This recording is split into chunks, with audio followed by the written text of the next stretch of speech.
Dito natin malalaman kung si Marcos ba magnanakaw, kinurap niya ba, kinurakot niya ba yung pera ng bayan?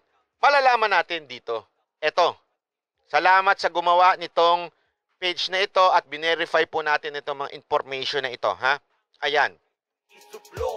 Dahil sa 1986 EDSA nawala ang government-owned company na Meralco.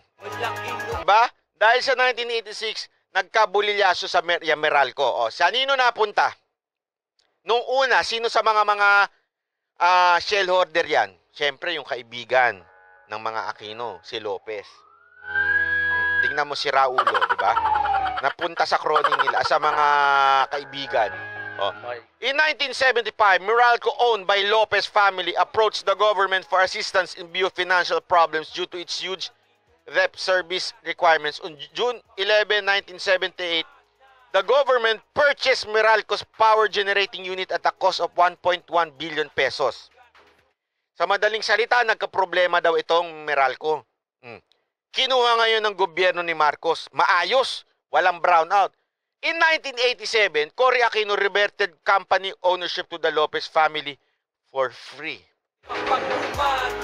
Rolando, pagkatapos niyan, anyari, ayun, simula na ang brownout sa Pilipinas. Kaya nga tayo, di ba ngayon, hanggang ngayon, namomroblema tayo. Bakit? Tinutulunggis tayo nung kontratang pinasok niyang hinayupak na yan. Yung kontrata, di ba, na discover, may kontratang si Lopez ang may-ari. Tapos, yung pinagkukuhanan, Lopez din. So, nagpirma ng kontrata yung dalawa, isa may-ari, agree sila na mas malaki yung binibili nila dito sa kumpanya na ito.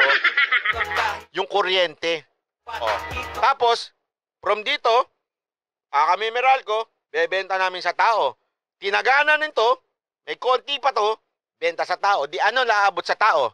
Sobrang mahal. Diyan pa lang, nang kaloko-loko na ang Pilipinas. Sasabihin nila, magnanakaw si Marcos?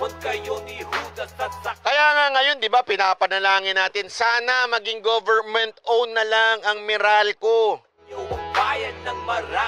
Diyan kagaling, kaya nga diyan kagaling si Ferdinand Marcos.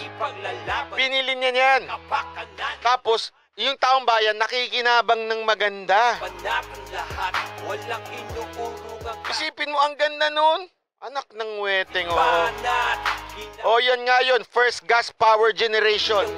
So kay Lopez yun, tas Meralco kay Lopez din, gumawa sila ng kontrata. Bilhin ko yan ng mahal. Sige, agree ako. Para silang tanga. Bilhin ko yan ng mahal. Sige, agree ako. Siya din yun eh. Di ba? Di nabuking. Tapos, sasabihin nyo, ang magnanakaw, si Marcos? Ano pa? Baka akala nyo, isa lang yan, napakarami niya. Abutin tayo next year eh. Okay lang ba? Anyway, wala pa tayo sa kota, kaya okay lang ha. Joke lang. I love you all. Dahil sa 1986 Konstitusyon, dapat dyan sa 1986, tawag niya constipation eh. Bakit? Ay nako, sakit sa ano talaga yan eh, tumbong eh. Ito, dahil sa 1986, EDSA, nabenta ang 60% ng government-owned Petron Corporation. Pause na ako ha. In 1973, martial law period, PNOC acquired ESOP Philippines at the height of the first oil crisis and renamed it Petron, o Petro-Oil Corporation, known as a Petron Corporation. In 1994, during the presidency of Fidel B. Ramos, ayan, tuta din yan ni Cory. Yan ang isang pasimuno ng kaya PNOC and Saudi Aramco signed a stock purchase agreement that gave Aramco 40% of ownership of Petron. In the same year, 20% of PNOC share. So sa madaling salita, nawala. Dahil sa mamaya natin, ano ba yung mga importante? Bakit mga ito, nung nawala, ano nangyari sa gobyerno? Antay lang kayo, antay. Ito pa yun. Yan. Dahil sa 1986 EDSA, nitigil ang anti-typhoon rocket project. Na dating sinisimulan niya nung panahon ni Marcos. Ano nangyari? Ito na pala ng mga Pinoy. Ay, syempre, walang pangarap. Sabi nila, anti-typhoon rockets project. Sabi niya siguro ni Cory. Wala namang typhoon pa eh. Siguro nung nabasa niya, ginagawa ito ni Marcos, ipatigil natin. Wala namang typhoon pa. Baka ganun. Diba? Parang yung yung anak niya na ba't tayo magpapagawa ng windmill? Paano ko walang hangin? Ganun. Talaga eh, no? Magkakautak. Ano pa? Ito pa. Ayan. Dahil sa 1986 EDSA nawala ang government-owned Manila Transit Corporation. Ito yung labas eh. Alam ko yun eh.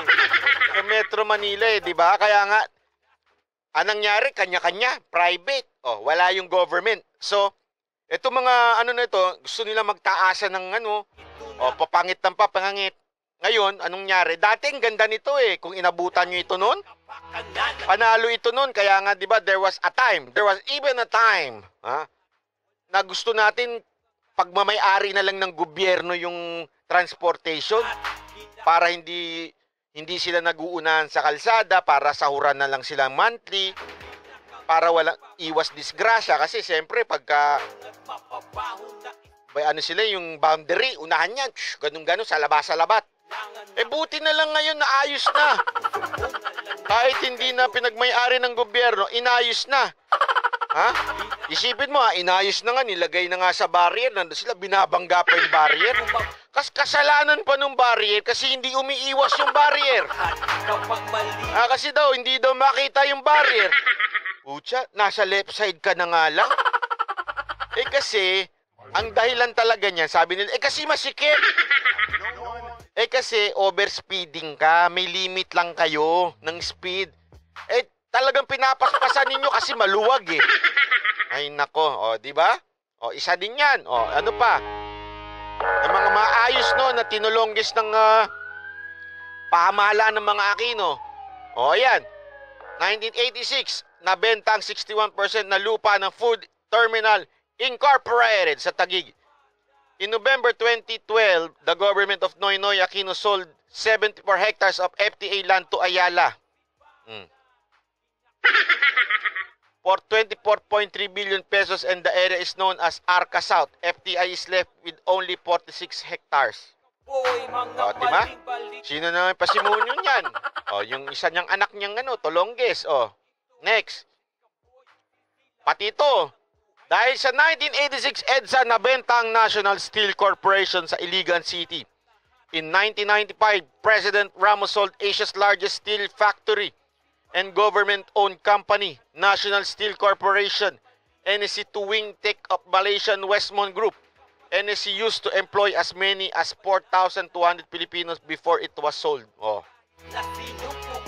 Alam niyo ba kung bakit ko masasabi niya si Ramos? Tuta din ni Aquino. Tandaan niyo yung, inabutan ko na ito. Nag-aaway sila noon nung si Cory, sino na yung susunod na pangulo? Sino yung i-endorse niya? Naalala niyo yun? Pinagpipilian niya noon si Ramos at saka si Enrile. Masip-sip tong si Ramos. Sa kay Enrile, pinili ni Cory ito si Ramos. Kaya siguro may utang na loob to si Ramos dito sa mga Aquino. Kaya sip-sip din yan eh.